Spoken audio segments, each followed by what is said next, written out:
wabarakatuh. Alhamdulillahi rabbil alamin, nahmaduhu wa nasta'inuhu wa nastaghfiruh wa na'udzu billahi min shururi anfusina wa sayyiati a'malina. Man yahdihillahu fala mudilla lahu wa man yudlil fala hadiya lahu.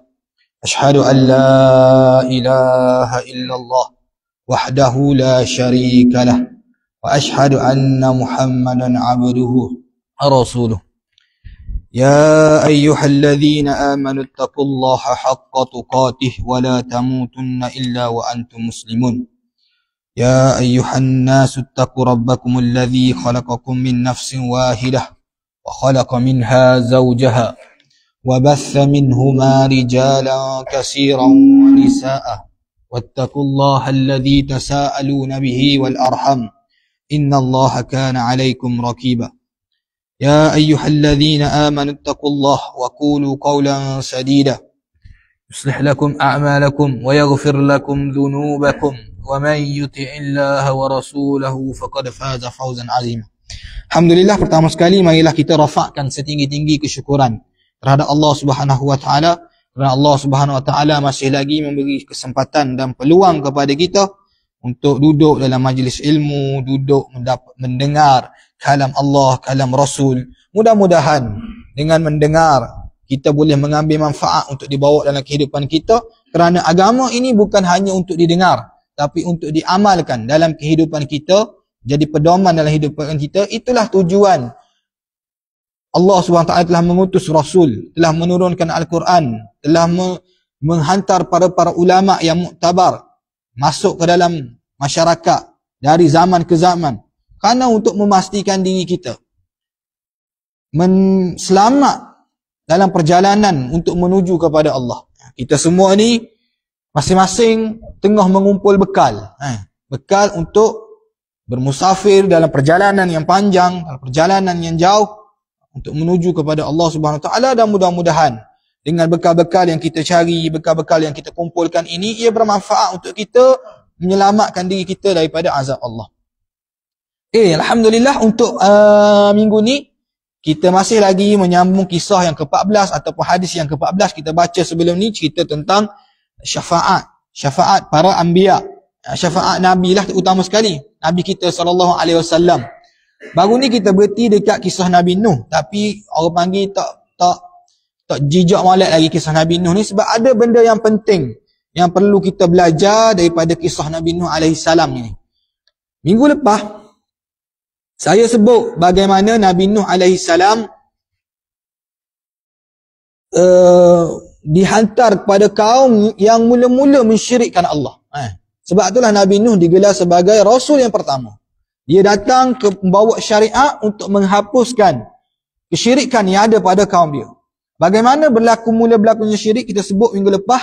Syirik berlaku pada kaum Nabi Nuh ni bermula dengan sifat rasa kagum kepada orang soleh. Bukan kagum ke syaitan, bukan kagum ke penyanyi, bukan kagum pelakon, tak. Tapi kagum kepada orang soleh akhir sekali boleh membawa kepada kesyirikan. Ini bahaya. Ada ustaz tak apa kalau kagum ke orang tu. Kagum ke pelakon, kagum ke penyanyi, tak sah aku mari ajar pun tahu dah. Tahu dah benda tu tak betul. Bapa kagum juga sebabmu tak ambuh dengar. Tapi kalau kagum kepada orang soleh, tak diikut panduan dengan cara Nabi, cara yang diajar oleh agama, maka kita akan terbabas. Sebab itulah setengah ada sebut kan, para ulama sebut benda bid'ah lebih bahaya pada benda maksiat. Bukan bermaksud benda bid'ah tu lebih bagus pada benda maksiat. Tak. Maksiat ni orang reti. Tak pakai tudung, orang tahu dah dosa. Di konsert yang mengarut-mengarut, orang tahu dah dosa. Tapi kalau dibalut dengan atas nama agama, selawat sambil joget, zikir sambil musing, dia kata bagus hak ni. Bagus sebab apa? Sebab ada ayat Quran suruh kita zikir dalam keadaan bangun, dalam keadaan duduk, dalam keadaan menarik, dalam keadaan berjalan. Dia menggunakan dalil agama sehingga orang kata, oh molek begini. Dia pun musing, zikir, musing, subhanallah, Allahu akbar, pusing. Pening, kita bukan tengok kepala apa pening. Kita tengok ke dia tu pening. Tapi bagi dia tak salah, sebab dia buat apa yang dia sebut tu adalah datang daripada Allah dan Rasul, dia kata. Allahu akbar, Nabi ajar sebut. Alhamdulillah, Nabi ajar sebut Allahumma salli ala Muhammad. Nabi ajar sebut. Aku pusing je. Nak suruh benda tu kreatif supaya orang minat. Setengah ada mari ajar, kata kita ni nak selawat, kita kena selawat dengan cara berlagu. Barulah orang tak puas. Sahabat Nabi SAW kan, nak selawat ke Nabi, tak ada panggil, jom selawat pakat. Tak ada. Dia slow je. Dia sendiri. Teringat ke Nabi, Allahumma salli ala Muhammad. Teringat ke Nabi, berjuang sama Nabi tu, Allahumma salli ala Muhammad. Niti hai mata. Kita ni boleh berjoget. Boleh nari. Sallallahu ala astaghfirullah. Sebab apa? Sebab apa? Kita ni tak tahu gapo. Jadi kalau kita cek ni, sebab apa dia menari gini ni? Sebab apa dia melambai-lambai tangan ni? Kalau kita tengok dalam kitab-kitab yang diriwayatkan oleh golongan-golongan sufi batiniyah. Kita tak kata sufi semua sufi. Sufi batiniyah. Sebab apa dia angkat tangan waktu dia selawat tu? Menandakan bahawa nak sambut Nabi mari. Sambut Nabi mari, maknanya Nabi tu seolah-olah boleh mari selepas Nabi mati. Ya Qazah panggil Ya Qazah. Ya Qazah ni fatwa kerajaan Malaysia ni, fatwa Majlis Agama Islam ni pada tahun 1998 ataupun 1988 telah putuskan bahawa benda ni adalah haram dan berdosa besar. Percaya. Sebab itulah aurat Muhammadiyah yang diketuai oleh Asy'ari Haji Asy'ari Abu Ya tu diharamkan al-Arqam pada asalnya. Tapi nak buat guana hari ni kan, orang pandai bercakap, orang pandai cakap tu menarik minat orang, sehingga hak dulu orang nampak benda tu haram, lah ni tak. Tak apa dia cakap gitu, dia keturunan Nabi kan. Abu Yan ni dia keturunan Nabi. Jadi orang boleh terima lah ni bahawa muslawat Nabi mari. Dan ni pernah berlaku pada Tok Guni Aziz. Tok Guni Aziz bila dia balik, awal-awal dia jadi MB, orang suruh dia selawat sambil berdiri. Dia kata aku tak ambil selawat sambil berdiri, aku tak say. Sebab dia tahu ada tujuan. Bapa suruh berdiri tu? Bagi kepercayaan, kita orang awam memang tak tahu. Tak salah saya kata, dok ustaz kita tak niat gitu. Memang di kalangan orang awam tak tahu. Tapi orang yang mengaji juga ni. Dia ada iktikad, bapa dia berdiri. Bila mari selawat, okey semua pakat bangun. Kena bangun belakang, diri belakang. Sebab iktikad dia bahawa Nabi mari majlis selawat tu.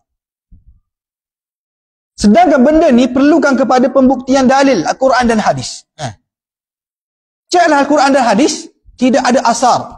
Tidak ada, orang panggil tidak ada nas yang disabitkan bahawa perlunya. Kita nak berselawat, kita kena berdiri. Salah kau? Tak salah. Tapi masalah bila ada iktikad. Nak selawat kena ramai-ramai. Tak boleh selawat seorang. Tak zul. Selawat ni kena tanda sayang, teringat kita ke Nabi. Bukan orang panggil tanda, dia panggil budaya. Budaya dengan amalan ni lain. Budaya ni kita buat kerana ada suasana benda tu. Ada pun amalan, orang buat ke, orang tak buat ke, ada makan ke, tak ada makan ke, aku selawat. Tanda apa? Tanda aku sayang kepada Nabi SAW. Ibn Azmi bila orang suruh dia berdiri, kata aku tak sih sebab aku tahu mu'iktikad bahawa Nabi mari.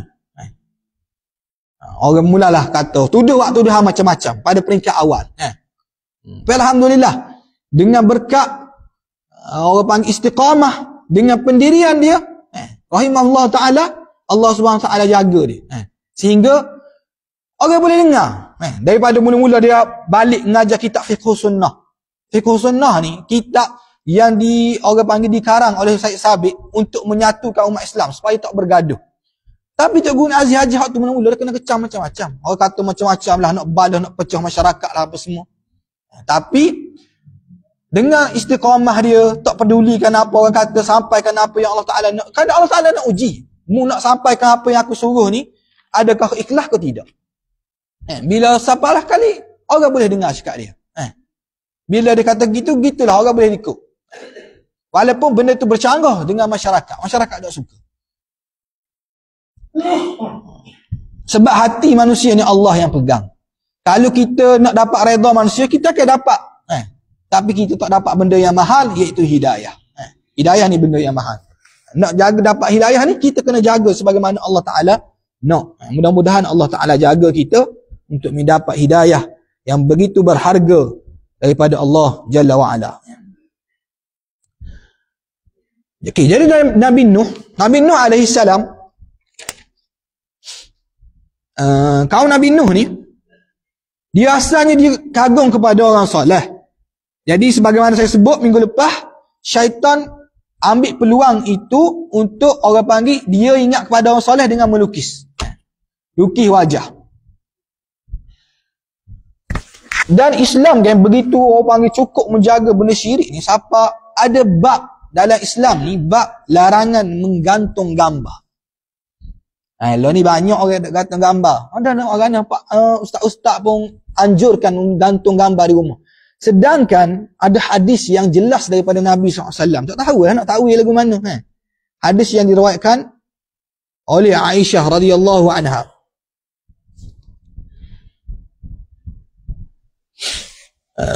Mana Allah Ta'ala kata, Nabi SAW kata, bukan hadis riwayat Aisyah. Hadis ni Jabir tersilapnya.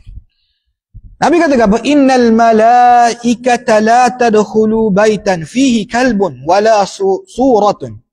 Sesungguhnya para malaikat tidak akan masuk ke dalam rumah yang di dalamnya ada anjing, kalbun atau suratun, atau gambar. Gambar ni gambar apa? Gambar bernyawa. Apa dia gambar bernyawa? Manusia, binatang, itu gambar bernyawa. Nah, agama tak suka sebab apa? Dia tak suka sangat bab gantung gambar ni. Sehingga Nabi SAW bagi tahu, malaikat takkan masuk rumah orang tu. Malaikat rahmat.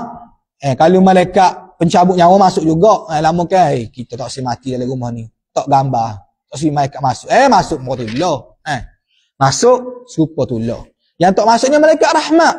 Bila malaikat rahmat tak masuk, mulalah kita akan duduk dalam rumah tangga. Mudah cepat. Kalau perkara kecil nak balah, nak bining. Kalau perkara kecil jadi besar. Hidup tak tenang, anak buat perangai. Benda tu biasa. Manusia, orang panggil hubungan suami isteri ni, Nabi kata apa? Sedangkan lidah lagi tergigit, apatah lagi suami isteri. Memang bergaduh antara suami isteri ni benda yang biasa. Dan Nabi SAW pun dibuktikan dalam kehidupan Nabi SAW. Ada pergaduhan, ada waktu orang panggil Nabi serahati, waktu Aisyah serahati, isteri-isteri Nabi SAW serahati. Itu benda biasa. Tapi dia boleh dihadapi dengan cara yang waras. Kenapa? Kerana ada rahmat pada rumah tu. Tapi kalau tak ada rahmat dalam rumah tu, benda kecil je. Masuk asyik kabu tak ingat apa wudu. Tak ingat sedia wudu. Boleh jadi cegah. Ni tanda-tanda rumah tu tak ada rahmat. Tanda Allah Ta'ala tak berkati rumah tersebut. Antara puncanya apa? Menggantung gambar yang hidup, orang hidup. Sebab Nabi SAW sebut, kata, innal malaikah la tadkhulu baitan fihi kalbun wala suratun. Ustaz salah kau saya gantung gambar ni kau saya. Okey, tujuan utama sekali. Apa nak gantung gambar? Kenangan Ustaz. Okey, kalau kenangan tak boleh simpan dalam almari. Tak boleh simpan dalam beg duit. Kalau betul kenangan, lagi dalam ni mudah dalam telefon ada. Tapi orang lain tak tahu Ustaz. Tu masalah nak suruh orang tengok. Nak suruh orang tengok. Kita ni, bini kita duduk situ lah. Takkan nak kena bergantung hari-hari. Tengok dia. Uduh lah ni Ustaz, keduk lah dulu comel. Buat alasan tu. Alasan tu kita boleh cipta. Beribu alasan. Tapi, bagaimana nak kita nak jawab dengan Allah? Ustaz ada. Ustaz-ustaz yang gantung gambar. Siap ni, dikubur bubuh gambar. Saya sebut apa? Di Indonesia tu. Teruk Dulu di India. Golongan-golongan Brelwi. Pokok dia ni, ya Allah, memuji, orang panggil membesarkan kubur sehingga dia letak gambar bunga-bunga penuh macam Hindu. Mari di Indonesia. Nak mari dah di Malaysia ni. Di Malaysia ni, setakat ni tak ada lagi, setakat saya tahu, tak ada lagi kubur-kubur yang menggantung gambar. Tapi kalau kita tak bunyi kan, ustaz-ustaz bunyi kan, orang boykot. Bunyi kan, orang tak boleh mari. Bila masyarakat, benda tak mustahil akan mari. Patutlah kita kata, apa yang tidak dilakukan oleh Rasul, apa yang tidak disuruh oleh Rasul, dia akan berevolusi. Tengok sambutan Maulidur Rasul hari ni. Di Indonesia lagu mana teruk. Siapa ada perempuan yang tidak menutup aurat boleh menari atas majlis nama Maulidur Rasul. Kata bukan gitu semua. Kalau kita tak halang dia boleh jadi. Sikit demi sikit. Dulu saya sebut. Tok Guru Nik Aziz cukup kerah. Kerah Tok Guru Nik Aziz ni tak beri perempuan orang panggil buat persembahan di depan lelaki. Dia asing. Sehingga tilawah Al-Quran pun Tok Guru Nik Aziz tak beri. Saya bukan kata pun taksub Tok Guru Nik Aziz, tapi saya menyokong kenyataan tersebut atas berdasarkan dalil. Sebab apa tak benarkan perempuan bertilawah?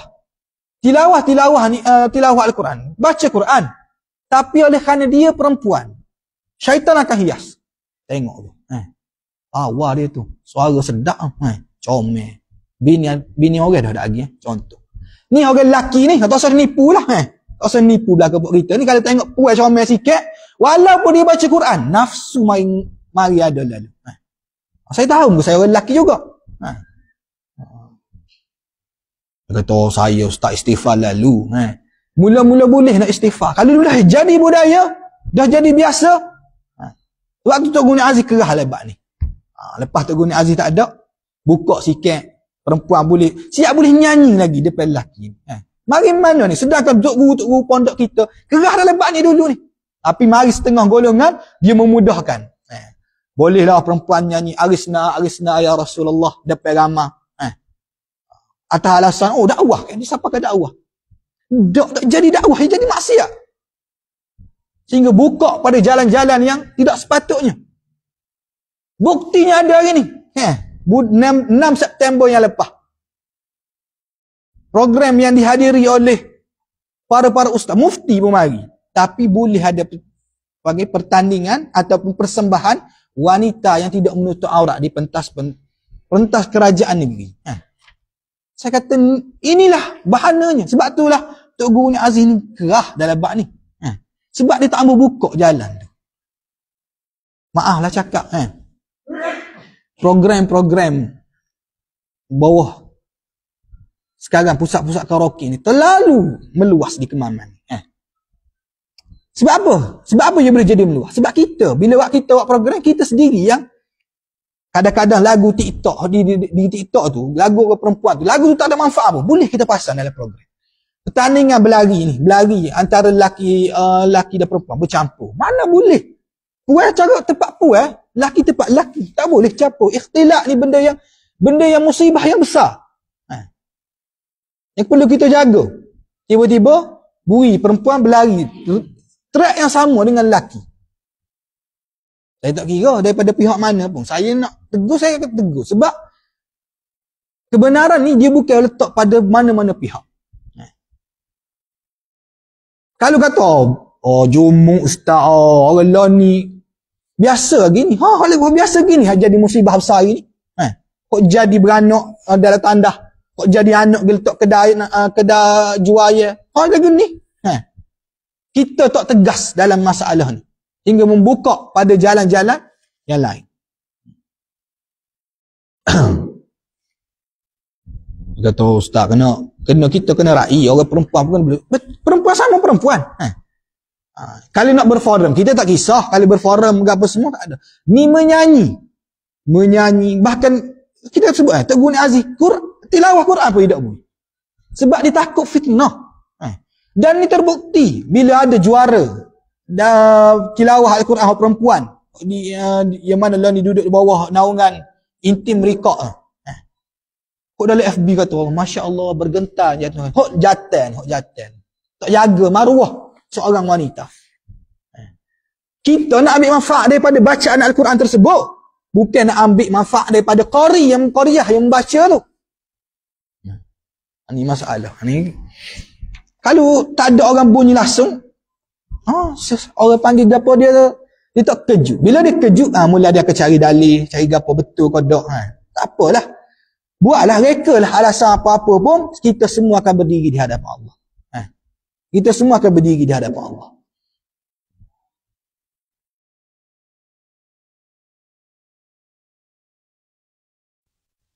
Jadi Nabi sebut gitu.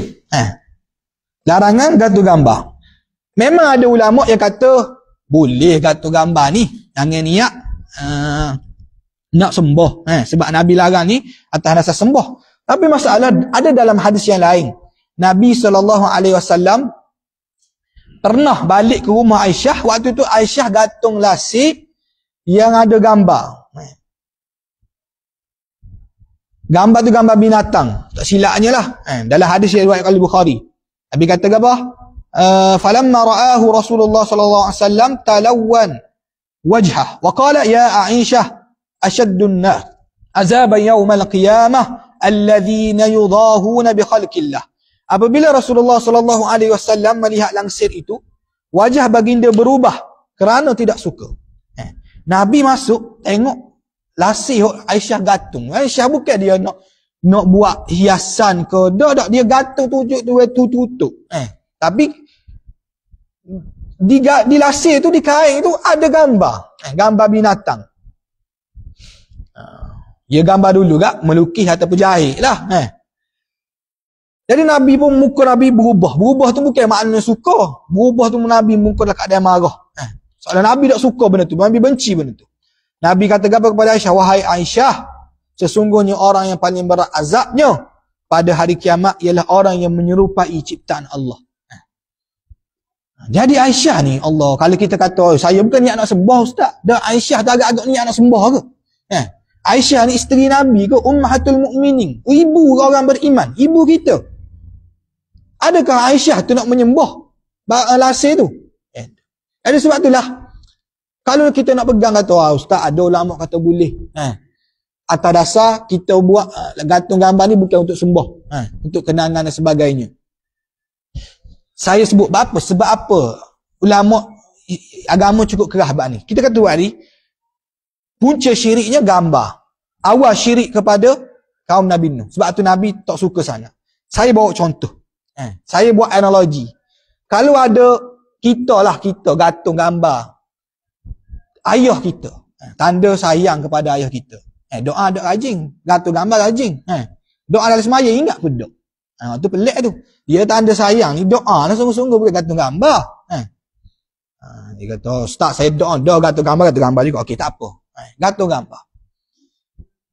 Kalaulah kita gantung gambar, ulama kata, kalau kita gantung gambar, tiba-tiba gambar tu pecah disebabkan anak kita. Kita marah pada anak kita sebab jatuhkan gambar tu. Ni haram. Sebab kita telah mengagungkan gambar tersebut. Tak ada Ustaz, kita buat mahal, bukan nak mengagung, nak sembah. Tak, dia mari. Syaitan akan ganggu. Okey, hak tu pertama. Yang kedua, kita gantung gambar. Lama kelamaan, contohlah kita tak ada ke, ataupun kita rasa bosanlah gantung gambar ni, kita turunkan gambar tu. Tiba-tiba kita kena musibah. Ataupun kita jadi miskin. Ataupun tak masuk job lah tu. Tak masuk kerja. Kerja tak ada. Lepas kita turun gambar, baru syaitan main peran. Dia pun main sebut lalu. Kihimu turun gambar tu. Kihimu turun gambar tu. Dia pun, kita pun, kau sebab aku turun gambar ni, dia mari mikir. Kau sebab aku turun gambar ni. Kita pergi gantung semula. Gantung semula, esok kita boleh kerja pula. Syaitan ni pandai situ. Sebab tu agama tak suka. Tak suka cari asbab kepada kita boleh mari rasa bila kita tak buat benda tu, maka kita jadi gagah. Kita tak buat benda tu, kita jadi ditimpa musibah. Dijadikan bala dan sebagainya. Dipanggil tatayur. Setengah orang-orang dulu kan, pecah gelah. Nak jadi gapo dah keluarga kita. Kena jarum, ada berlaku musibah ke. Ni semua Allah tak suka. Nabi tak suka. Ni jalan-jalan ke menuju ke pada syirik. Sebab itulah saya sebut ni, bahawa sebab itulah Nabi SAW cukup keras dalam bab ni. Dia kata, dah ustaz-ustaz lain tu gantung lagi. Dalil kita nak beragama ni bukan ustaz. Ustaz ni dia manusia juga. Dalil kita adalah hadis Nabi SAW. Quran, hadis. Dan saya tak kata suruh pegang apa saya kata. Cuma saya sebutkan apa yang saya tahu. Dan saya tak sebut perkataan saya. Saya sebutkan hadis-hadis Nabi SAW. Boleh cek hadis saya baca tadi dalam hadis riwayat Bukhari dan Muslim, hadis yang diriwayatkan oleh Aisyah radhiyallahu anha. Boleh tanya ustaz-ustaz lain. Okey. Jadi sebab itulah benda tu tidak disukai oleh Nabi SAW pada zaman Nabi Nuh. Ustaz, ada kata, ada ustaz tu kata, gambar tak ada masalah. Tunjuk ke gambar ayat. Jadi ayat. Ulama dulu tunjuk ke ayat. jadi ayat tu jadi hidup. Kita kata tu bukan dalil. Agama ni dalil ni Quran hadis. Bukan dengan benda-benda pelik. Ada setengah orang dulu timbul isu pameran artifak Nabi. Tunjuk serban Nabi, pedang Nabi, selipar Nabi, cicing Nabi, rambut Nabi pun ada. Rambut Nabi SAW ni, kalau kita cek riwayat, hanya disimpan oleh Ummu Salamah. Berapa Ummu Salamah simpan? Lebih kurang daripada 10 helai. 10 helai ni, kalau duduk jauh tak nampak rambut. Ummu Salamah dia letak dalam air. Buat ambil berkat rambut Nabi, minum. Ummu Salamah isteri Nabi ni. Sakit ke apa, jadikan rambut tu sebagai berkat, ambil berkat untuk merawat penyakit, dengan ambil berkat lah. Tapi tak ada satu periwayat rambut tu Ummu Salamah kepada sahabat-sahabat lain. Maknanya Ummu Salamah mati, rambut tu pun jadi hilang. Cincin Nabi ni lah bila riwayat yang ada pada Uthman bin Affan. Suatu hari Uthman bin Affan pergi ke telaga, cincin Nabi tu jatuh. Dan lepas tu tidak dijumpai. Uthman cari, minta orang cari, tak jumpa. Tiba-tiba, pada zaman kita ni ada semula. Bukan 10 helai rambut, secekak. Secekak ni rambut Nabi. Cicing. Kalaulah benar benda tu ada, dia akan melalui ulama-ulama yang besar. Dia akan lalu Imam Syafi'i, dia akan lalu Imam Malik, dia akan lalu Imam Ahmad bin Hanbal, dia akan lalu Ibn Qayyim, dia akan lalu dengan ulama-ulama sebagaimana ulama sirah Ibnul Jauzi, dia akan lalu kepada Imam Az-Zahabi.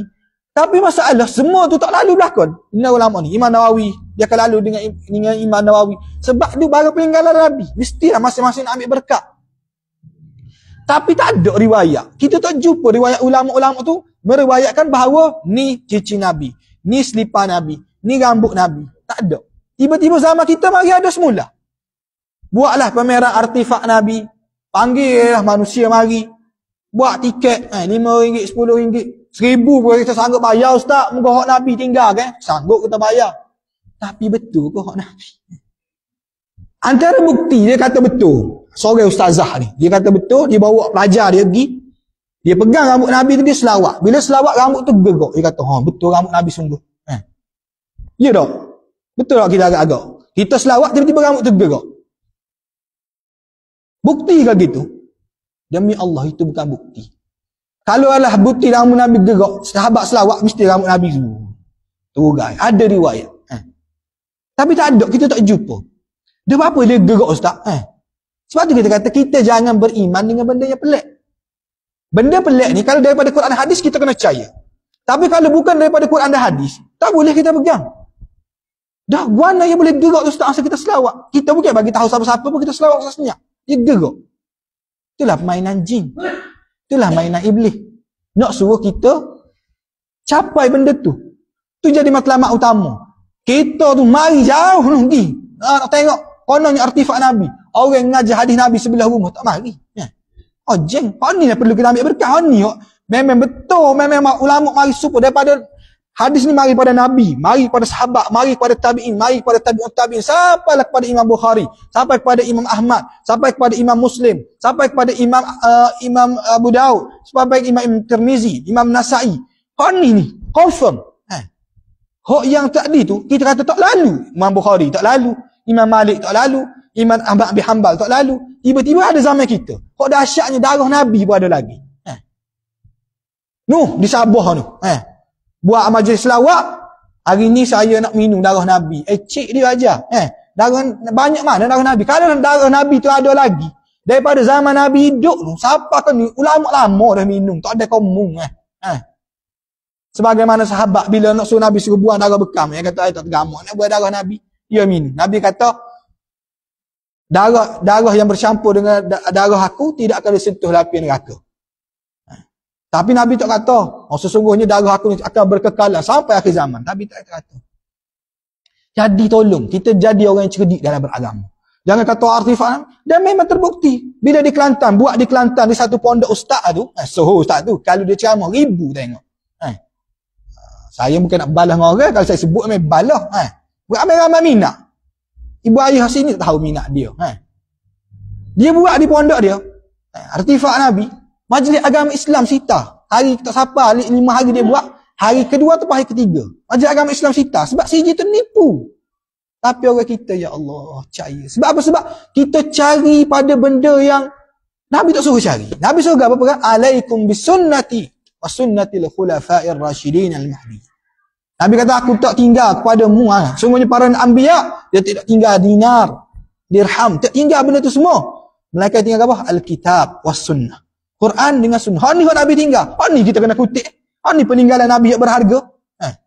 Ni dok cari serban Nabi. Tengok. Berkat Nabi. Betul ke tak masalahnya? Baca. Baiklah kita baca syama'il. Hadis-hadis syama'il. Hadis yang menceritakan tentang sifat peribadi Nabi. Daripada kita duk cari benda-benda gitu. Sebab itulah hikmah. Juga Uthman bin Affan tercicir cincin Nabi SAW dalam telaga. Sehingga tak ada siapa jumpa lepas tu. Apa hikmah dia? Kalaulah cincin tu ada lagi hari ni, orang ada cium-cium, belajar malah. Sebab apa? Anggap bila cium peninggalan Nabi, masuk syurga lalu. Ingat Abdullah bin Ubay bin Salul. Saat dia nak mati, dia minta anak dia anak dia nama Abdullah bin Ubay. Anak dia nama Abdullah juga. Dia kata, wahai Abdullah, gilah kepada Muhammad, minta jubah dia. Semuanya aku setengah nazak. Nabi beri jubah tu. Nabi beri jubah Nabi. Abdullah bin Ubay letak jubah Nabi di atas badan dia. Konon-kononnya selamat bila berhadapan dengan Allah lagi mati. Nabi kata apa? Tak selamat. Dia dalam neraka.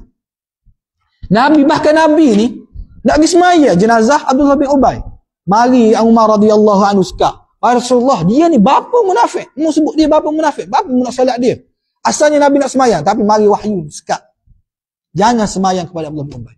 Sesungguhnya apa yang peninggalan Nabi berbentuk baju, serban, selipar, cincin, semua tu tak boleh bagi manfaat kalau akidah kita rosak. Jadi tolong jangan bersungguh pada benda yang Nabi tak suruh bersungguh. Ngaji Quran tak ambuh, ngaji hadis tak ambuh. Tapi benda-benda begitu. Ni ada orang panggil artifak Nabi, gigi. Bersungguh berbuat gitu. Dah kali kena tipu gitu, habis gitu ya duit. Habis gitu yang minyak pergi jauh-jauh. Sebab apa? Sebab kita tak bijak dalam beragama. Kita tak ikut gapo Nabi suruh beragama tu dengan cara wan. Saya sebut je lah. Kalau kata, tak kira ustaz saya nak pergi juga. Lagi ya. Kita sebut saja. Nak dengar, tak dengar, itu semuanya atas orang panggil tepuk dah ada tanya iman. Tama-tama kita ustaz cahaya kot. Ustaz sebut tu, selebriti kot ustaz. Sekali orang dia ceramah beribu. Kalau itulah ukuran kita, habislah kita kena ditipu. Sebab itulah mari Maula Ami. Kenapa Maula Ami? Keturunan Nabi tu daripada Morocco. Sungguh buat kita, siap tolong koyak udang ni. Apa sebab dia keturunan Nabi. Balik Morocco, polis Melaka cari. Apa? Skamer besar. Skamer besar. Bahan piti mana dah. Tak apa dia keturunan Nabi. Keturunan Nabi ni bukan jaminan. Bukan jaminan.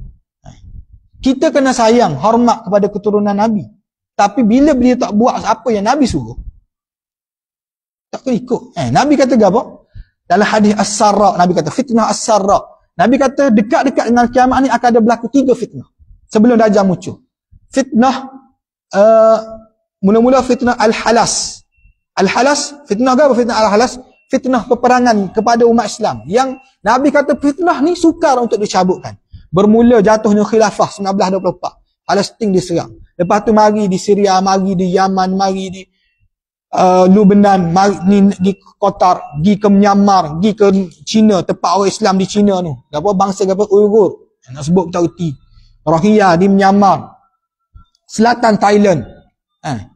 Ni banyak fitnah ni bermula 1924 tu orang panggil tak tercabut lagi pada umat Islam. Masih lagi melekat dalam umat Islam. Fitnah ni. Dan adakah Malaysia akan terlibat sama? Wallahu a'lam. Kita tengok bibit-bibitnya telah ada. Bila ada pengkhianatan dalam negara kita. Baru ni. Baru-baru ni berapa orang kena ditangkap daripada pihak immigration? 60 orang pegawai immigration yang ditangkap kerana mengambil rasuah, membenarkan pelancong-pelancong Cina mari ke Malaysia tak lepas balik. Jutaan. Apa tujuan ni? Baru ni yang terbaik sebelum ni juga di dekat Gatau Panjang ditahan ataupun cubaan seluduk senjata, machine gun, M16.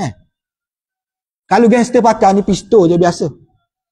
300 pucuk berjaya ditahan. Adakah orang panggil hak lain terlepas ke tak? Wallahu a'lam. Sebab itulah Nabi SAW cukup benci kepada perasuah ni, pada orang yang ambil rasuah, pada perasuah, kerana dia boleh menjahanamkan negara. Saya tak kait dengan politik ni. Ni masalah keselamatan negara kita. Kita tengoklah bagaimana seluruh dunia Islam hari ni hampir diserang seluruh nak penjuru. Yang terbaru Qatar. Negara yang kuat tu. Negara yang ekonominya gagah. Lepas tu kita rasa kita boleh aman ke? Sampai kalau kita doa bangun malam-malam tu doa lagi. Ya Allah berilah tambah isteri seorang lagi. Hak tu kan kita doa. Hak utama kita doa ke apa? Hidayah. Allah Ta'ala jaga hidayah kita dalam agama ni. Dan yang kedua, jaga negara kita. Supaya apa? Supaya anak-anak cucu kita ni kalau duduk dalam keadaan aman gini, dia masih lagi boleh belajar. Sebagaimana kita belajar gini. Dia boleh lagi solat dalam keadaan tenang. Tidak sebagaimana Thailand pernah suatu waktu dulu. Tak semaya pun takut. Ditembok tengah waktu semayang. Mustahil tak berlaku kalau lah gitu keadaan negara kita hari ni. Tak mustahil. Cuma kita minta doa dengan Allah, ya Allah, bangun malam-malam selamatlah negara aku. Selamatkanlah, kekalkanlah nikmat keamanan ni. Tu kita kena minta. Jangan duk kerja nak binding lagi lah gapo tu nombor 2. Nombor 2, nombor 3.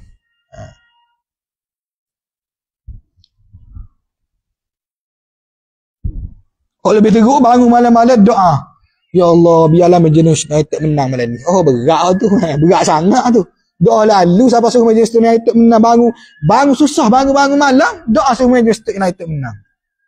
Jeng Jeng buat kita. Tak habis juga hari ni. Wallahu a'lam. Saya rasa mudah-mudahan mendapat manfaat lah daripada apa yang saya sebutkan. Cuma tadi lah saya sebut fitnah ahlas. Yang kedua Nabi sebut apa? Fitnah as-sarra. Fitnah as-sarra ni Nabi kata apa? Sebut sikit. Nabi kata sesungguhnya akan keluar asap daripada tapak telapak kaki ahli baikku. Nabi kata. Yang mengaku ahli baikku tetapi mereka bukan sebenar ahli baikku. Orang ahli baikku, orang yang dikira sebagai ahli baikku adalah orang yang bertakwa kepada Allah. Kenapa Nabi sebut keluar asap daripada tapak ahli baik ni? Maknanya dia orang keturunan Nabi, ngaku keturunan Nabi. Tapi daripada dia lah berpunca kerosakan. Contohnya Maula Amin lah. Dan bulan 10 ni ada pula Nak Mari ni.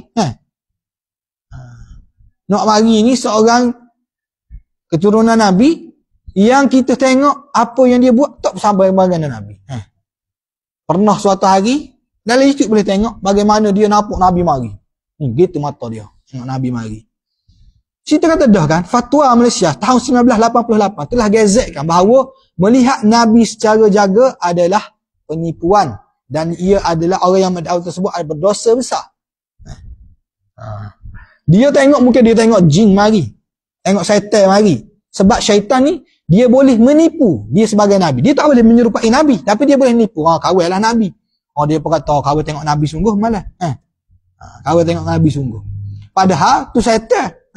Kita tanya lagu mana betul Nabi? Allah, Nabi putih sepuk, putihnya, rambut putih, janggut putih, jubah putih, kita kata mu pelawak. Sebab Nabi SAW mati dalam keadaan tidak lebih 20 helai janggut uban yang ada di janggut dan di rambut Nabi SAW.